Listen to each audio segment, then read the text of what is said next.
Para este proyecto vamos a hacer una limitación de los recursos para todos los servicios que se tienen. En este caso podemos ver acá cómo están distribuidos los recursos para cada uno de los servicios. Bueno, ahora vamos a ver cómo funciona Airflow. Acá implementamos dos pipelines, uno de ingestión y otro de entrenamiento. Entonces, como vemos, el de ingesta se corre cada 5 minutos todos los días. La idea de este es que va a validar primero la fuente de los datos, luego va a extraer, cargar esa fuente de los datos y va a extraer los 15.000 registros de un batch correspondiente. Él va a hacer secuencialmente. Entonces, en la primera corrida va a traer los primeros 15.000, en la segunda los segundos 15.000 y así sucesivamente. Por último, hace una validación de calidad. Si todo fue cargado exitosamente, va a actualizar el asset, pues lo que antes se llamaba dataset dentro de Airflow, y esto nos va a permitir que el segundo pipeline que está atado a la ejecución, a la actualización de ese asset, que es Diabetes Raw Data, se ejecute. Entonces, cuando se tiene el vistazo de que se ejecutó ese asset, va a hacer el preprocesamiento y el almacenamiento de los datos. Entonces, acá vamos a encargarnos de hacer toda la limpieza de los datos y la separación entre train, test y validation. Y por último, el segundo paso hace el entrenamiento de los modelos y se encarga de promover el mejor. Entonces, en este caso, para hacer las promociones, usamos el recall, debido a que este nos ayuda a identificar la mayor cantidad de posibles verdaderos que son reales, minimizando los falsos negativos. Esto es importante, sobre todo en aplicaciones médicas. Ahora vamos a ver cómo están desplegadas las instancias de Postgres. Entonces se tienen dos instancias, una que va a almacenar todos los datos raw, los datos clean y la información de las inferencias que se hagan a través de la API, todo separado cada uno en una base de datos distinta. En la otra instancia tenemos una base de datos en la cual se almacenan todos los metadatos de MLflow. Vamos a ver primero la información de RAW. Como vemos acá se cargan toda la información de los archivos. Se registra cuál es el número del batch al cual pertenece, en qué momento se cargó, de qué archivo viene. Asimismo, un hash de cada una de las filas. Esto nos permite evitar que hayan duplicados de la información.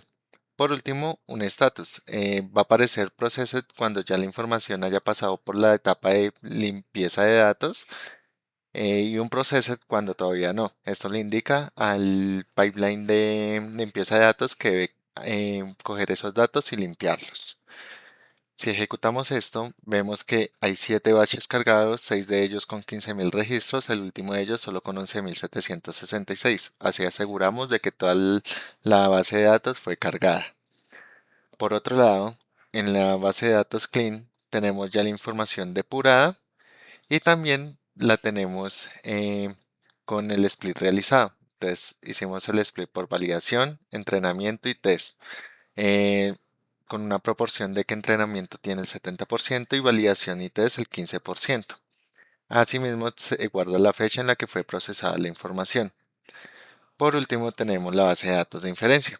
Entonces, en esta se tiene una tabla en la cual se tienen los registros de todas las inferencias que se hacen a través de la API, cuál es el input que se tiene y otra información. Entonces, cuál fue el resultado de la predicción, cuál fue la probabilidad, cuál fue el modelo que se usó y qué versión del modelo se utilizó.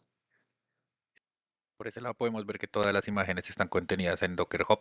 Dentro del usuario CSS Cortez H, eh, lo primero que vamos a ver es MLflow. Entonces en MLflow nosotros entramos acá a los training runs, que son todos los procesos que estamos corriendo de los modelos. Entonces si vemos acá cualquiera, podemos ver que tenemos las métricas, el recall, la curva ROC, la accuracy, el F1 score y la precision. ¿Listo? Así para cualquier otro modelo. Por acá también lo vemos. Si yo quisiese comparar los tres modelos que tenemos, que en este slide GVM, XGBoost y Logistic Regression, los selecciono por este lado, les doy comparar y vemos acá una gráfica interesante. Lo primero es que a más rojo es mucho mejor, a más azul es mucho peor la métrica del recall, que es la que nos interesa. En este caso está ganando el XGBoost con 0.58, le sigue la regresión logística y la última es la GVM. Por acá abajo tenemos detalles de las ejecuciones. Por ejemplo, este se demoró. la regresión logística se demoró 10 segundos. Los otros se demoraron alrededor de 5 segundos. Es muy bajo para un entrenamiento de estos modelos. Vemos las horas de ejecución y las corridas cuando inició y cuando finalizó. Por acá vemos diferentes parámetros que les cargamos a los modelos. Y aquí, que es lo más interesante, es cómo medimos los tres modelos al tiempo, cómo los comparamos. Entonces acá están todas las métricas que habíamos visto anteriormente, ordenadas el primero es Like GVM, XGBoost el segundo y Logistic Regression el tercero. En ese orden está. Si yo quisiera saber cuáles son las que están diferentes, únicamente le marco acá. En este caso no sale porque pues es muy raro que las tres métricas alguna sea muy parecida. Por este lado ya terminamos el tema de MLflow. Luego de esto se carga en los artefactos, vamos a recargar acá, Minio en Artifacts, MLflow, cuando ingresamos encontramos los artefactos. Acá pues el M3 es el que reconoce todo. Vemos que en Streamlit nosotros tenemos por este lado si la API está operativa o no y tenemos dos ejemplos, un ejemplo positivo y un ejemplo negativo. Para el ejemplo positivo, él cambia los datos automáticamente, yo los puedo cambiar manualmente. Mm, si es categórica, pues tenemos unas listas desplegables. Si es numérica, sube o baja dependiendo. Generamos la predicción y como dijimos en la parte del sí, genera una remisión probable. Y para el ejemplo negativo, hacemos exactamente lo mismo y quedamos acá. Esto mismo lo podemos ver en la API, en API WAS. Entonces el health, vamos a ejecutarlo y por acá nos dice que está OK, junto con la información del modelo. Por último, vemos que en Locus está haciendo cargas de a 50 usuarios cada segundo, entonces no presentamos errores ni caídas, tenemos un promedio de respuesta de 15 milisegundos, lo cual es muy aceptable, no tenemos ningún error y las estadísticas a lo largo de este tiempo nos dicen que no tenemos ninguna falla. Lo siguiente que vamos a ver es cómo se cargan en bases de datos de inferencia los logs. Entonces, cuando yo ejecuto la query, vemos que los logs van cambiando a medida que el locus va procesando todas estas entradas, igual que con la API, igual que con Streamlit. Entonces, nosotros tenemos acá un ID de request, la hora que se ejecutó, los parámetros de entrada que se necesitaron para ello, eh, la predicción, nosotros hacemos una probabilidad, el estado y cuánto respondió en milisegundos, además del modelo que se usó en este momento. Para analizar, vemos que todo está contenido en Kubernetes. Aquí ejecutamos este comando donde nos dice cuántos pods tenemos y tenemos todos habilitados, incluidos la de inferencia, la API de inferencia que acabamos de ver, Locus, Minio, MLflow, Postgre, para revisar todo eso. Para la observabilidad implementamos un stack de Prometheus y Grafana sobre nuestra API.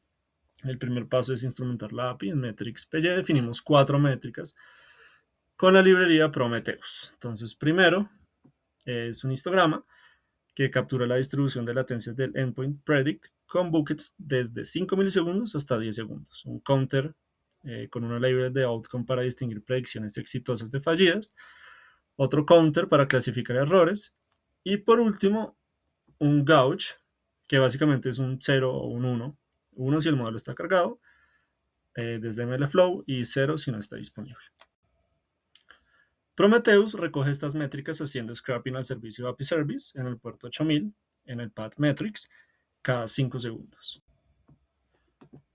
Bueno, Grafana consume estas métricas de Prometheus como data source y las visualiza en el dashboard API Inferencia MLOps, que se refresca automáticamente cada 5 segundos. En la fila superior tenemos 4 paneles que son nuestro health check rápido, que son el request por segundo en tiempo real, qué porcentaje de solicitudes está respondiendo con errores de servidor. El umbral está, por ejemplo, en amarillo, si es el 1%, y al rojo 5%. También tenemos la latencia percentil 95, que nos dice que el 95% de las solicitudes respondió en menos de ese tiempo.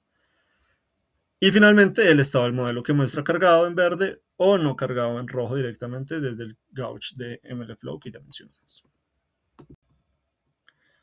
Bueno, debajo entonces tenemos series de tiempo para ver estas métricas más a detalle por endpoint.